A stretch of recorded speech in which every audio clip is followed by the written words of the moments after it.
लगातार मुसलमानों से जय श्री राम का, उनका मुंह लगता है जय श्री राम ठीक से बोल नहीं पाता। भगवान श्री राम को शायद मुसलमान के मुंह से जय श्री राम का नारा सुनकर प्रसन्नता होती होगी। मेरे दोस्तों, बेगैरती की इंतहा ये देखिए, ये मुंबई की जो कल तक नंगा नाच करती थी, इनकी वीडियो सोशल मीडिया पर मौजूद है। नर्तक के, यानी हिंदी में बोलते हैं नचनिया का भी इन्होंने काम किया हुआ है। ये हमारी आदरणीय प्यारी मुंबई की अमरावती से माननीय सांसद नवनीत राणा ओवैसी को कहती हैं ललकार के कि देश में रहना होगा तो जय श्री राम कहना होगा।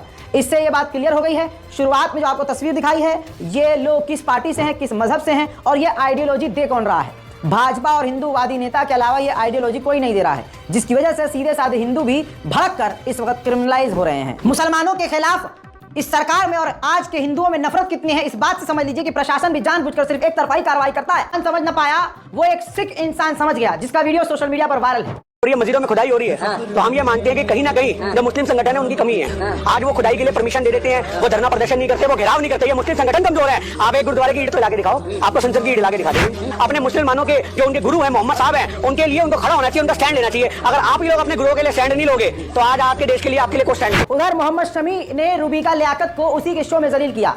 मोहम्मद शमी को हिंदू मुसलमान के सवाल में फंसाते हुए आड़े टेढ़े सवाल रूबिका चच्चा कर रहे थे। ऐसे में मोहम्मद शमी ने कहा कि ये मेरा भारत है, मैं भारतीय मुसलमान हूं और अगर मैं सजदा करना चाहूं तो कोई नहीं रोक सकता।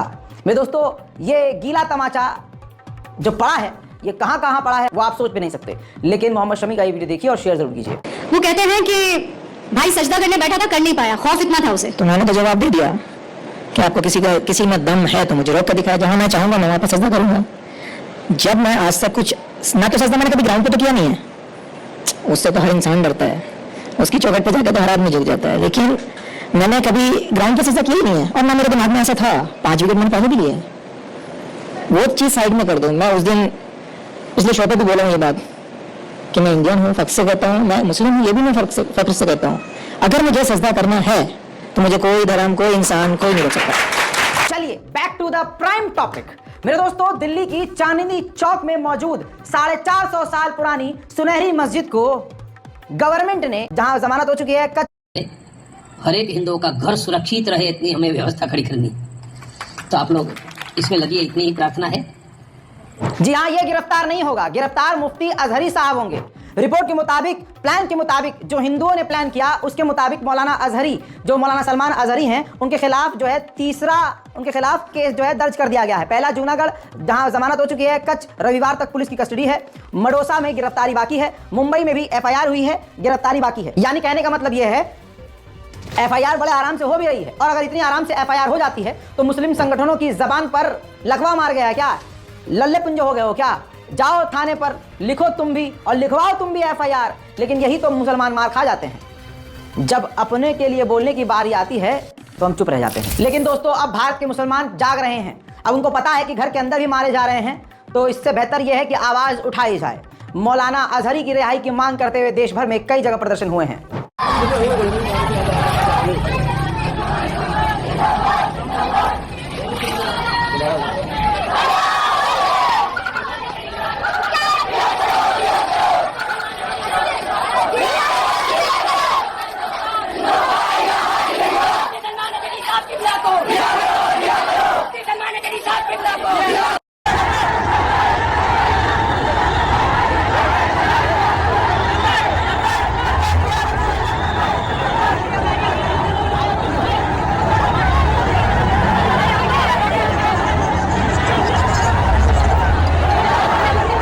चढ़कर बोल रही है, सारी दुनिया इस चीज को आज देख रही है।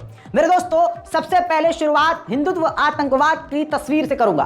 आपकी स्क्रीन पर यह महाराष्ट्र की तस्वीर है, जिस वीडियो में आप देखेंगे कि महाराष्ट्र के कनकावली के इलाके में एक मुस्लिम फैमिली, जिसका पूरा परिवार समझ लीजिए, एक तो मियाँ है, बीवी है और 5-6 साल की एक छोटी सी बच्ची है।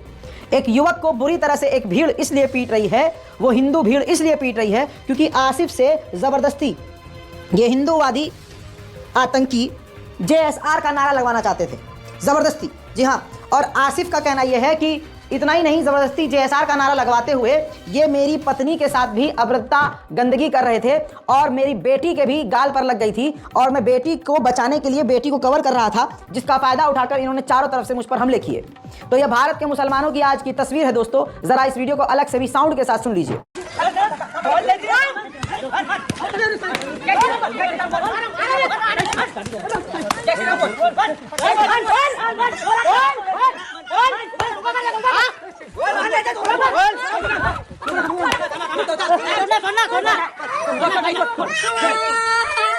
देख लिया, माहौल ऐसा बनाया जा रहा है। भारत में हिंदू समुदाय और हिंदू संगठन और हिंदू नेता लगातार मुसलमानों से जय श्री राम का, उनका मुंह लगता है जय श्री राम ठीक से बोल नहीं पाता। भगवान श्री राम को शायद मुसलमान के मुंह से जय श्री राम का नारा सुनकर प्रसन्नता होती होगी। मेरे दोस्तों, बेगैरती की इंतहा ये देखिए। ये मुंबई की जो कल तक नंगा नाच करती थी, इनकी वीडियो सोशल मीडिया पर मौजूद है। नर्तक के, यानी हिंदी में बोलते हैं नचनिया का भी इन्होंने काम किया हुआ है। ये हमारी आदरणीय प्यारी मुंबई की अमरावती से माननीय सांसद नवनीत राणा ओवैसी को कहती हैं ललका के कि देश में रहना होगा तो जय श्री राम कहना होगा। इससे ये बात क्लियर हो गई है। शुरुआत में जो आपको तस्वीर दिखाई है, ये लोग किस पार्टी से।